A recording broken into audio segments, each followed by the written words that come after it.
नमस्कार। आज हम आपको श्रीमद् भगवद गीता के 7वें अध्याय विज्ञान योग के बारे में बताएंगे, जो ज्ञान और तत्व ज्ञान का योग है।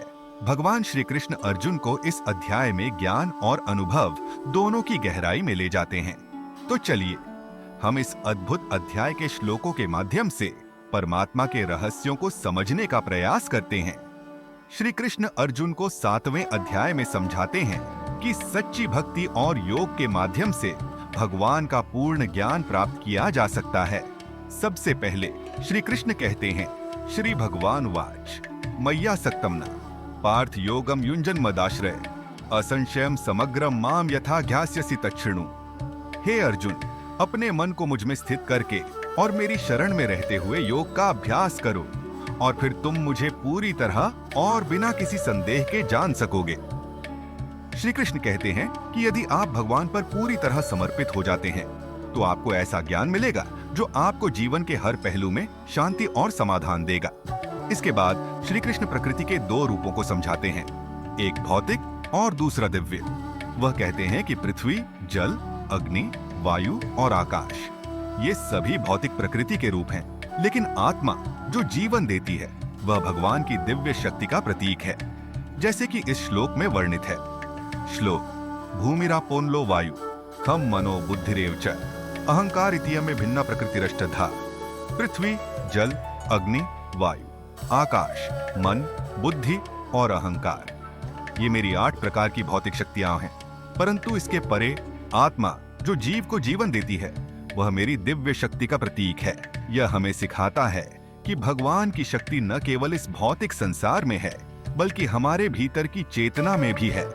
श्री कृष्ण यह भी बताते हैं कि लोग भिन्न भिन्न देवताओं की पूजा करते हैं, लेकिन अंततः यह भगवान ही है जो सभी इच्छाओं को पूर्ण करते हैं। वे कहते हैं, श्लोक: यो यो या तनु भक्त श्रद्धयार्चितुमिच्छति तस्य तस्याचला श्रद्धा तामेव विदधाम्य हम। जो भी भक्त जिस देवता की श्रद्धा से पूजा करता है मैं उसकी श्रद्धा को उसी देवता में स्थिर कर देता हूँ। लेकिन श्री कृष्ण यह भी समझाते हैं कि ये भौतिक इच्छाएं क्षणिक होती हैं। जो लोग भगवान की भक्ति में लीन रहते हैं वे अंततः सर्वोच्च धाम को प्राप्त करते हैं जो स्थायी और शाश्वत है। भगवान श्री कृष्ण यह स्पष्ट करते हैं कि संसार की सभी वस्तुएं भगवान से उत्पन्न होती हैं और उनकी शक्ति से ही इस संसार की रचना, पालन और संहार होता है। वह कहते हैं, मेरे सिवाय कुछ भी नहीं है, सारा संसार मुझ में गुंथा हुआ है जैसे मोतियों की माला धागे में बंधी होती है। श्लोक: मत परतरम नान्यत किंचिदस्ति धनंजय मयि सर्वमिदं प्रोतम सूत्रे मणिगणा ईव। हे अर्जुन, मुझसे परे कुछ भी नहीं है। जैसे माला के मोती धागे में गूंथे होते हैं वैसे ही यह सारा संसार मुझ में बंधा हुआ है। यह हमें यह समझाता है कि भगवान सर्वत्र हैं, हर जगह है, हर जीव में, हर तत्व में, और सब कुछ उन्हीं पर आधारित है। इस अध्याय के अंत में श्री कृष्ण हमें सिखाते हैं कि सच्ची भक्ति और ज्ञान के द्वारा ही हम संसार के मोह और बंधनों से मुक्त हो सकते हैं। यह ज्ञान हमें भगवान के साथ जुड़ने का अवसर देता है और यह जुड़ाव हमें मोक्ष की ओर ले जाता है। इस पवित्र पितृपक्ष के दौरान गीता के 7वें अध्याय का पाठ या श्रवण करने से आप अपने पूर्वजों को मोक्ष दिलाने का पुण्य कमा सकते हैं।